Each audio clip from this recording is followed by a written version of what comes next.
কিভাবে দোকানের মতো পারফেক্ট লাচ্চা পরোটা বানানো যায় আমি আজকে আপনাদের সাথে সেটাই শেয়ার করব।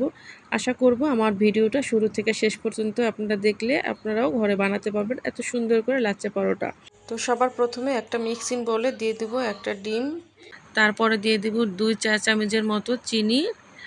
আর এখানে আমি গুঁড়া দুধের প্যাকেটটা ব্যবহার করেছি, 10 টাকা করে যে গুঁড়া দুধটা পাওয়া যায় সেই গুঁড়া দুধের প্যাকেট ব্যবহার করেছি। আর ঘরে গুঁড়া দুধ থাকলে এখানে 1 টেবিল চামচ গুঁড়া দুধ অ্যাড করলেই হবে।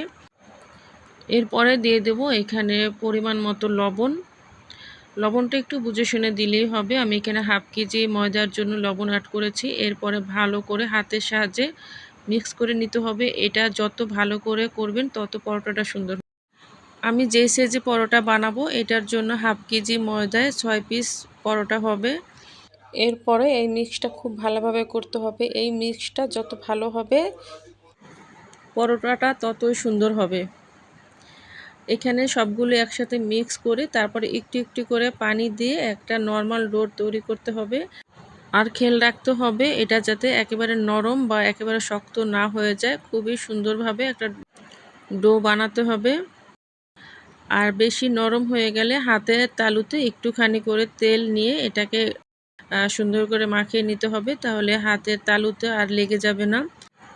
এরপরে আমি এখানে 30 মিনিটের জন্য ঢাকনা দিয়ে ঢেকে রেখে দেব। 30 মিনিট পরে এটা দেখেন কতটা সফট হয়ে গেছে। এরপরে আবারও একটু হাতের সাহায্যে ভালো করে এটাকে আরেকটু মাখিয়ে নিতে হবে। আমি এখানে 6টা পিস গোল্লা করে নিব। আপনারা চাইলে ছোট বড় করে নিতে পারেন। আমি স্ট্যান্ডার্ড যেই সাইজটা সেইটাই করে নিলাম।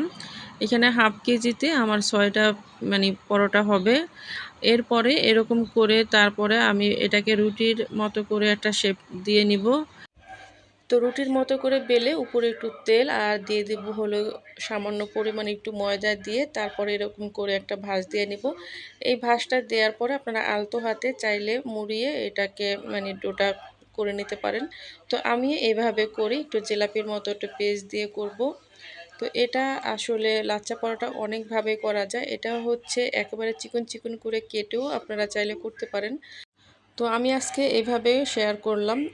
নেক্সটে আবার অন্যরকম করে আমি দেখাবো ইনশাল্লাহ। এরপরে আমি জিলাপি যেরকম করে একটা পেস্ট থাকে ওরকম করে একটা পেস্ট দিয়ে নিব। তো সবগুলি পরোটা আমি এভাবে করে গোল্লা করে নিব।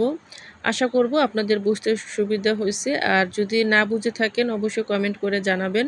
এরপর আবারও ঢাকনা দিয়ে ঢেকে 10টা মিনিট আমি রেস্টে রাখবো। এটা করলে আর কি এটা একেবারে সফট হয়ে যায়, বেলতে খুবই সুবিধা হয়। তো এরপরে আমি এখানে যতটুকু পাতলা করবেন অতটুকু সাইজ করে এটাকে বেলে নিতে হবে। তো আশা করব আমার ভিডিওটা আপনাদের কাছে ভালো লাগছে। আর ভালো লাগলে আপনাদের ফ্যামিলি এবং ফ্রেন্ডের সাথে শেয়ার করতে ভুলবেন না।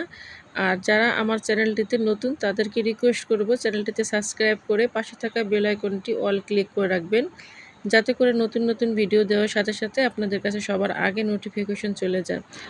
এরপরে আমি চুলায় প্যান বসিয়ে তারপরে পরোটাগুলোকে দিয়ে ভেজে নিব। আর এই কাজটা কিন্তু সাথে সাথে করে নিতে হবে, একেবারে বেলে তারপরে ভাজা যাবে না, তাহলে কিন্তু এটা শেপটা নষ্ট হয়ে যাবে, যেহেতু এটা কাঁচা পানি দিয়ে করা।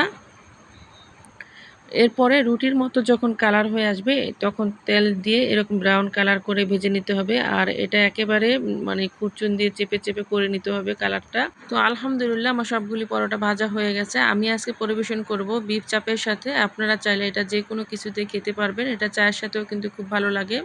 তো কেমন লাগলো আমার আজকের রেসিপিটা অবশ্যই কমেন্ট করে জানাবেন। ভালো লাগলে আপনাদের ফ্যামিলি এবং ফ্রেন্ডের সাথে শেয়ার করবেন।